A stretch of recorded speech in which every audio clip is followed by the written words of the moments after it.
ప్రభువైన క్రీస్తు వారి యందు విశ్వాసముంచు వాడెవడును సిగ్గుపడడు. నిజమే, మన మన ప్రభువైన క్రీస్తు వారి నిజమైన దేవుడు, నిజమైన స్నేహితుడు. ఆయన యందు మనము విశ్వాసముంచిన ఎడల మనము ఏమాత్రము కూడా సిగ్గుపడము. ప్రభునామమునకు స్తోత్రములు కలుగునుగాక.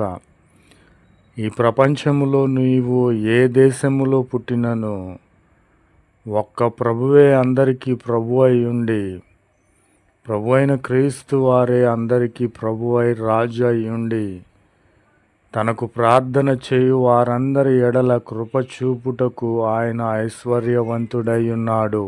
ప్రభునామమునకు స్తోత్రములు కలుగునుగాక. ఈ లోక సంబంధమైన ఐశ్వర్యము కలిగిన వారు వారికి కలిగినను వారిని అడిగిన వారికి ఏమాత్రం